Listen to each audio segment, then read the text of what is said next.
बिस्मिल्लाहिर्रहमानिर्रहीम। अल्हम्दुलिल्लाहि रब्बिल आलमीन वस्सलातु वस्सलामु अला सय्यिदिल अंबिया'i वल मुरसलीन सय्यिदिना मुहम्मदिन व अला आलिहि व अस्हाबिहि अजमईन। अम्मा बाद, फ़अन अबी हुरैरह रज़ियल्लाहु तआला अन्हु क़ाल क़ाल रसूलुल्लाहि सल्लल्लाहु अलैहि वसल्लम मन कान लहू मज़लिमतुन लि अख़ीही मिन इर्दिही औ शैइन फ़ल्यतहल्लल्हु मिन्हु अल-यौम क़ब्ल अन यकूना दीनारुन वला दिरहमुन इन कान लहू अमलुन सालिहुन उख़िज़ मिन्हु बिक़द्रि मज़लिमतिही व इन लम यकुन लहू हसनातुन उख़िज़ मिन सय्याति साहिबिही फ़हुमिल अलैहि औ कमा क़ाल रसूलुल्लाहि सल्लल्लाहु अलैहि वसल्लम। मोहतरम हाज़रीन, भाइयों और दोस्तों, अल्लाह ताला ने इंसान को पैदा करने के बाद उसकी नस्लों को चलाया। इंसान ये उनसे बना है, इसलिए इंसान अगर इसको तन्हा की ज़िंदगी गुजारने पर मजबूर कर दिया जाए, चाहे महल्लात के अंदर बागों और नहरों के दरमियान में रहता हो, उसको ये पसंद नहीं। इंसान हमेशा मुआशरती ज़िंदगी गुजारना पसंद करता है, इज्तिमाई ज़िंदगी गुजारना पसंद करता है। इसीलिए जब आदम अलैहिस्सलाम को अल्लाह ताला ने पैदा फरमाया, जन्नत में तन्हा थे, तो एक उदासी किसी कैफियत, खामोश अल्लाह ताला तो जानते थे, तो अल्लाह ताला ने उनकी उनसियत के लिए हज़रत हुवा को पैदा फरमाया। तो इंसान अपने ही जैसे भाई बंदों में इंसानों के दरमियान रहना पसंद करता है, तन्हाई की ज़िंदगी इंसान पसंद नहीं करता। तो जब इज्तिमाई ज़िंदगी में ये ज़िंदगी गुजारेगा तो जाहिर सी बात है हर किसी से इसका किसी न किसी हैसियत से पाला पड़ेगा, साबका पड़ेगा। कभी बाप माँ की हैसियत से, कभी भाई बहन की हैसियत से, कभी दोस्त अहबाब की हैसियत से, कभी रिश्तेदार अहले ताल्लुक़ की हैसियत से, कभी पड़ोसी की हैसियत से, कभी कारोबारी लेन देन के एतबार से, मेहनत मजदूरी करने कराने के एतबार से। तो इंसान का यकीनी तौर पर एक दूसरे के साथ किसी न किसी दर्जे में साबका पड़ता है। इसलिए शरीयत ने हुकूक बताए हैं। माँ बाप का हक़ ये है, भाई बहन का हक़ ये है, रिश्तेदारों का हक़ ये है, जिससे हमारा माली लेन देन हो उसका हक़ ये है। सारे हुकूक को बताया ताकि उन हुकूक को अदा किया जाए। जब अहले हुकूक को सही तरीके पर हुकूक को अदा किया जाएगा तो माशरा साले बनेगा। उस माशरे के अंदर रहने वाले आपस में इनके दिल जुड़े हुए होंगे, एक दूसरे के साथ मोहब्बत, ताल्लुक़, हमदर्दी, गमगुसारी, ये सारी चीज़ें वजूद के अंदर आएंगी। माशरा ख़राब होता है जब हुकूक वालों की हक़ तलफ़ी होती है। ये हक़ तलफ़ी कभी जाने अनजाने में हो जाती है, आदमी दानिस्ता नहीं करता, लेकिन बहरहाल हक़ तलफ़ी हो जाती। हक़ तलफ़ी करने वाला ज़ालिम करार पाता है शरीयत की निगाह में, और कभी दानिस्ता तौर पर हक़ तलफ़ी की जाती है। तो हुज़ूर सल्लल्लाहु अलैहि वसल्लम ने सिर्फ हुकूक नहीं बतलाए, उसका दूसरा पहलू, अगर तुम हक़ को अदा नहीं करोगे तो ये दुनिया दारुल अमल है, ये दुनिया दारुल इम्तिहान है। जहाँ इम्तिहान होता है वहाँ बासपुस नहीं की जाती। गलत लिखो, सही लिखो, मत लिखो, वहाँ कोई बासपुस नहीं की जाएगी। लेकिन जब उसको नंबर देने का वक्त आएगा और उसके हिसाब किताब का वक्त आएगा तो उसने जैसा लिखा होगा उसके एतबार से उसको नंबर दिया जाएगा। यहाँ जुल्म करने वाला उसका जुल्म बढ़ता रहता है। दुनिया के अंदर देख लीजिए, जालिम का जुल्म बढ़ता ही रहता है, मज़लूम से मज़लूम तरीन होता रहता है। क्यों? एक दिन मुकर्रर है हिसाब किताब का, मालिक यौमिद्दीन, अल्लाह ताला मालिक की रुज़ जज़ा का जब वो बाइख्तियार बादशाह फ़ैसला करने के लिए बैठेगा तो न किसी के दबाव में आएगा, न किसी की सिफारिश काम आएगी, मगर ये कि अल्लाह ताला जिसको जिसके बारे में सिफारिश का इख्तियार दें वही उसके बारे में सिफारिश कर सकता है। तो क़यामत के दिन 3 कचहरियाँ कायम होंगी, 3 दीवान होंगे। एक कचहरी तो होगी शिर्क बिल्लाह की, तो जिन लोगों ने अल्लाह के साथ किसी को शरीक किया होगा, कुफ्र किया होगा, इनकी तो किसी हाल में माफ़ी नहीं, वो तो हमेशा हमेश के लिए जहन्नम में दाखिल किए जाएंगे। एक कचहरी होगी हक़्क़ुल्लाह की, बंदे ने अल्लाह के हक़ को ज़ाय किया, उसको हक़ को अदा करने में कोताही की।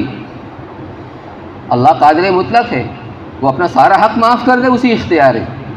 इन्नल्लाह ला यग़फ़िरु अन युश्रक बिही व यग़फ़िरु मा दून ज़ालिका लिमन यशा, कि शिर्क की तो माफ़ी हरगिज़ नहीं है, उसके अलावा अल्लाह जिसके लिए चाहेंगे माफ़ कर देंगे। ये अल्लाह की मशीयत के ऊपर मुनहसिर।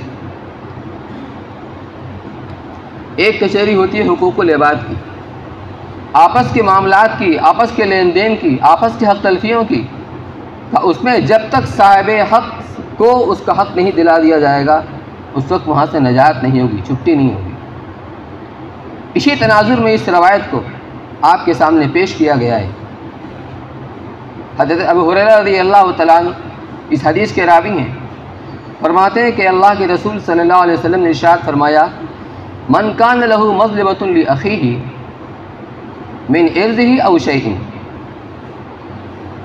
अगर किसी ने किसी अपने भाई की, मुसलमान भाई की हक़ तलफ़ी की है,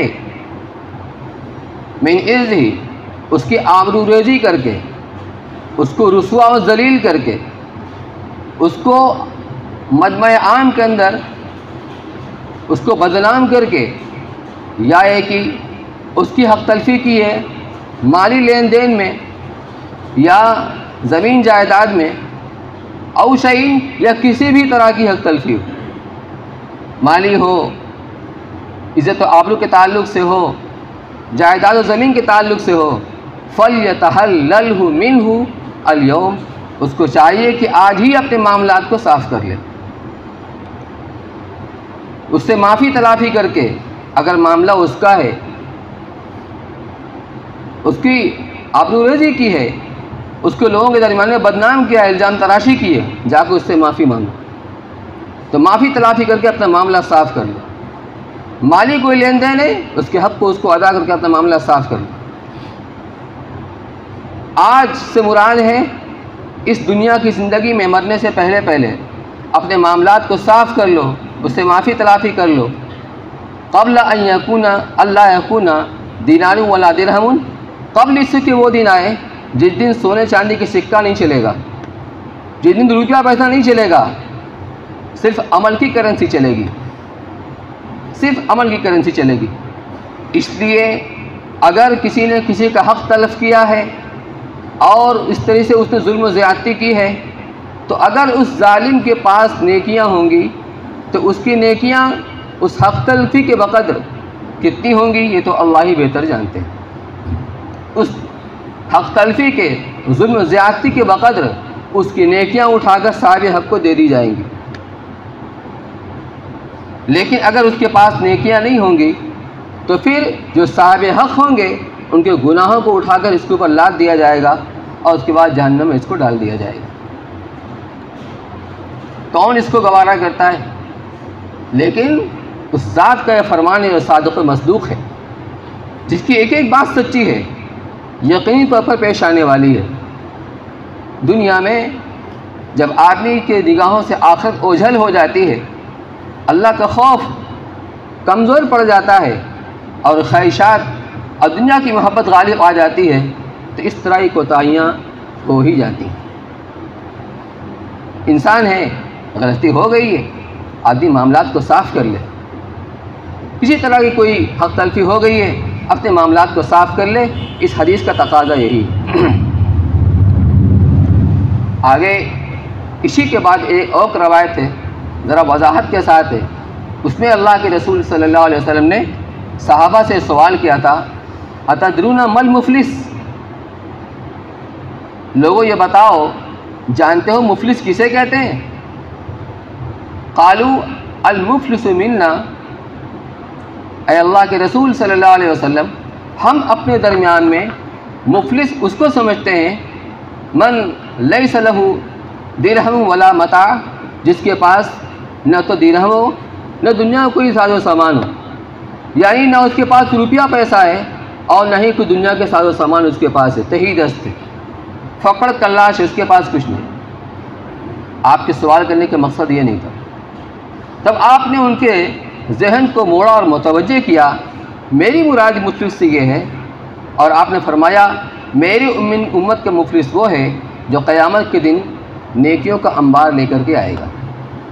उसके नामे अमाल के अंदर नेकियां होंगी, एक से एक होंगी, फ़राइज़ के अलावा नवाफिल भी होंगी। नमाज लेकर के आएगा, रोज़ा लेकर के आएगा, ज़कात का खैरात लेकर के आएगा, इस तरह की नेकियां लेकर के आएगा, लेकिन उसके मामलात गड़बड़ होंगे, उसके मामलात ठीक ठाक नहीं होंगे। करने के अतबार से इबादत का, फ़राइज़ और वाजिबात और नवाफिल का भी उसने अहतमाम किया होगा, लेकिन दूसरी तरफ जिनसे बचना चाहिए उससे उसने बचने का अहतमाम नहीं किया। चुनांचे अल्लाह के रसूल फरमाते हैं वयाती कच्छत महाजा, एक शख्स आएगा और आकर अल्लाह के हुजूर में अर्ज़ करेगा, परवरदिगार इसने मुझे गाली दी थी, बुरा भला किया था। एक शख्स आएगा कहेगा कज़ा फ़हाजा, इसने मेरे ऊपर इल्ज़ाम लगाया था, तोहमत लगाई थी। एक आएगा कहेगा अकल अमाल हाजा, कि इसने मेरा माल हड़प किया था, मेरा पैसा इसने हड़प कर लिया था, दबा लिया था। एक आएगा सफ़ा का दमा हाजा, कि इसने मेरा खून बहाया था। एक आएगा कि ज़रा बहाजा, इसने मुझे मारा पीटा था। तो मुख्तलिफ़ तरह के हुकूक़ वाले अब आएंगे अल्लाह ताला के हुजूर में और फरियाद करेंगे इसने मेरी इस्लाह की हक़ तलफ़ी की थी।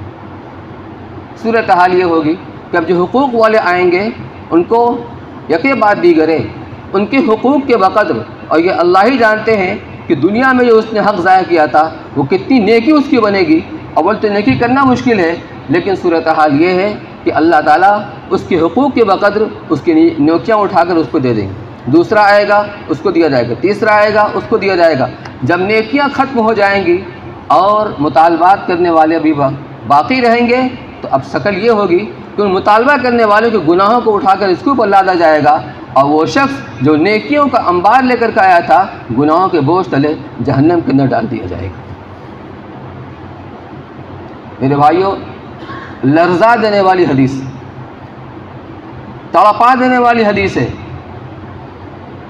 ये सब सूरत हाल पेश आनी है, इसलिए आपने ताकीद के साथ फरमाया कि अपने मामलात को आज ही साफ़ कर लो, आज ही साफ़ कर लो। नाक नहीं कटेगी, नाक नीचे नहीं होगी, छोटे बन जाओ, जाके माफ़ी तलाफ़ी कर लो, अपने मामलात को साफ़ करो। जो आपके मुखातब थे हज़रत साहबा किराम, उनका मामला क्या है, एक वाक़या सुनाता हूँ।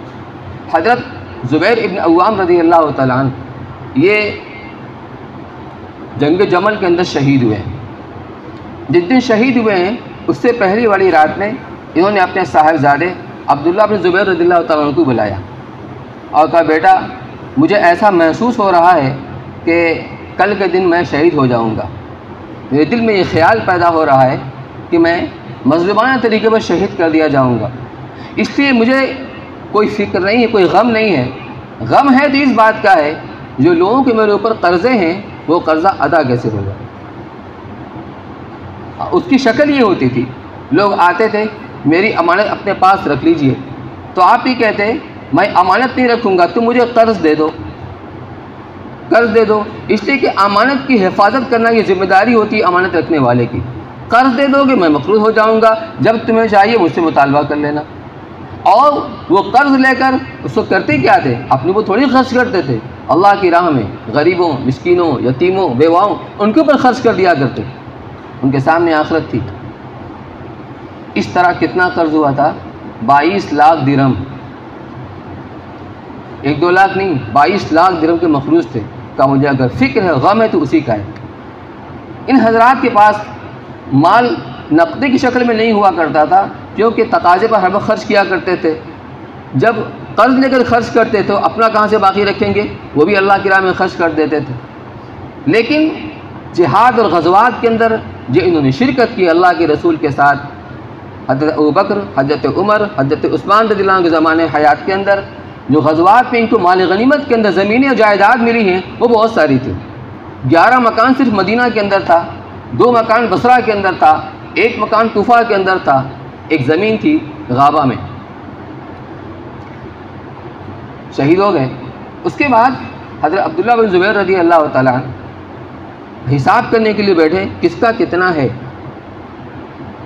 तो इस तरीके पर सबका मालूम करने के बाद उन्होंने ऐलान किया कि जिसका जिसका जो भी बकाया और कर्ज़ा हज़रत ज़ुबैर इब्न अव्वाम के ज़िम्मे है वो हमसे गाबा पर आकर मिले और अपना पूरा पूरा हक़ वसूल कर ले। जब ऐलान सुना हज़रत अब्दुल्लाह बिन जाफ़र रज़ी अल्लाह तआला ने, ये हज़रात बहुत सखी थे।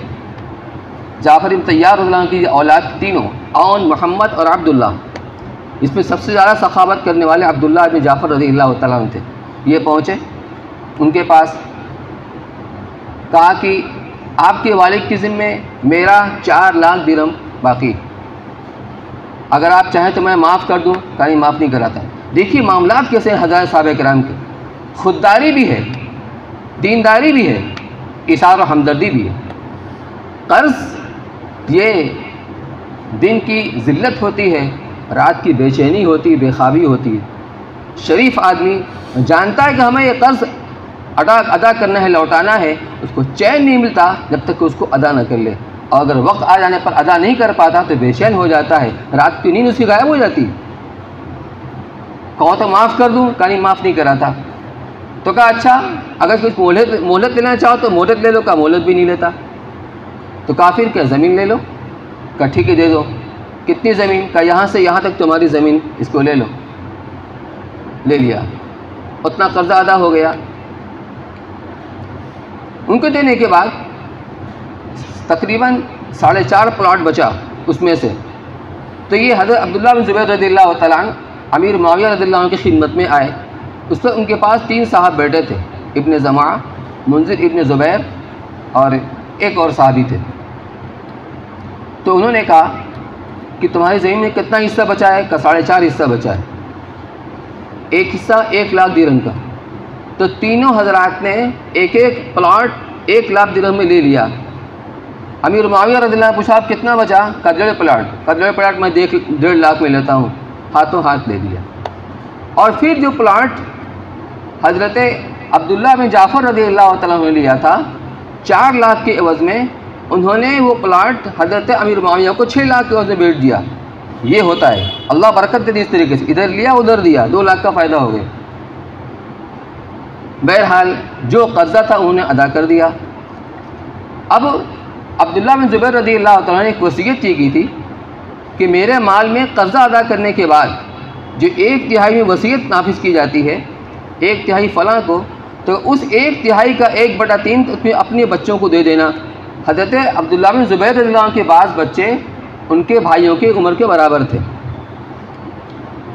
तो मिरास में हिस्सा तो अब्दुल्लाह बिन ज़ुबैर को पहुँचता, पोते को तो पहुँचता ना। का तुम्हारे बच्चों को, यानी मैं अपने पोतों को उस 1/3 में से 1/3 की वसीयत करता हूँ, उनको दे देना। अब 9 लड़के 9 लड़कियाँ थीं हज़रत ज़ुबैर इब्न अव्वाम रज़ियल्लाहु अन्हु, और कई बीवियाँ थीं। तो इन्होंने इनसे कहा कि अब हमारा जो वर्सा है, मिरास है, हमारे दरमियान में तकसीम कर दो। तो कहा भी नहीं करूँगा। 4 साल तक उन्होंने मौसम हज में, जब तमाम तरफ अतराफ़ के लोग इकट्ठा हो जाते हैं, यानी इम्कानी तौर पर कोई भी कर्ज़ खा बाकी ना रहे, तो उस मजमा के ने ऐलान कराया कि ज़ुबैर बिन अव्वाम पर किसी का कर्ज़ हो तो आकर हमसे वसूल कर लें। जब 4 साल ऐलान करने के बाद अब तकसीम किया है तो इनकी बीवी को जो वरासत में 1/8 मिलता है औलाद की मौजूदगी में, बीवी को एक बीवी को 12-12 लाख दिरहम मिला है। अब कुल उनका सरमाया था 5 करोड़ 2 लाख दिरहम। अल्लाह ताला ने ये बरकतें अता फरमाई थी, उनकी साफ दिली, उनकी दयानतदारी, उनका फ़िक्र आखिरत, अल्लाह का खौफ, ये सारी चीज़ उसके अंदर। मेरे भाइयों, आज जो हमारे अंदर में कितनी वो सफाई मामलात, वो दयानतदारी, वो फ़िक्र आखिरत, जो हमारा किसी से मामला पड़ता है तो ये चीज़ हमारे पेश नज़र कितनी होती है। हो सकता है जो मज़लूम है वो सब्र करके बैठ जाए, वो खामोश होकर बैठ जाए, लेकिन याद रखिए क़यामत में अल्लाह ताला उसका पूरा पूरा बदला दिलाएंगे, पूरा पूरा बदला दिलाएंगे। अगर वाक़तन हमारे अंदर ईमानदारी है, अगर अल्लाह का खौफ है, तो हम एक बार नहीं 10 बार सोचेंगे। हम 10 बार सोचेंगे कि साथ हक तलफ़ी करें, जुल्म ज़्यादती करें कि ना करें।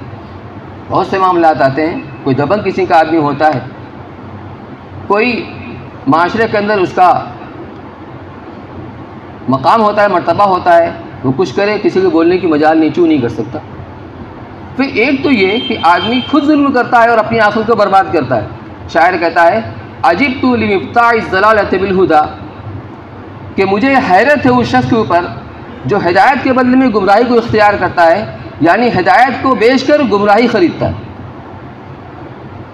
चाहता तो हिदायत को हासिल कर सकता था, लेकिन हिदायत को उसने जाने दिया।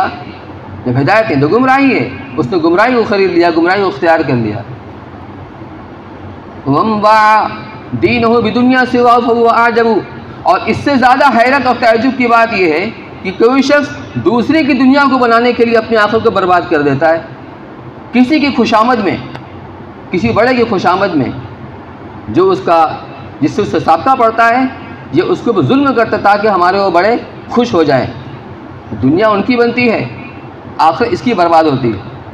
किसी की झूठी गवाही दे देता है, किसी के जुल्म में उसका साथ देता है, इसलिए कि हमारा अपना रिश्तेदार है, हमारा दोस्त है, हमारा अहले ताल्लुक़ है। इस बुनियाद के ऊपर वो जुल्म का साथ देता है। दुनिया तो उसकी बनती है और आखिर इसकी बर्बाद होती है। इसलिए मेरे भाई और बुजुर्गों, दोस्तों, हम सब के लिए ये बहुत लम्हा फ़िक्रिया है। हम सब इस बारे में गौर करें, कहीं हमसे तो कहीं ऊँच चूक नहीं हो जा रही। अल्लाह ताला हम सब को इसकी फ़िक्र और अमल की तौफ़ीक़ नसीब फरमाए। व आखिरु दावाना अल्हम्दुलिल्लाहि रब्बिल आलमीन।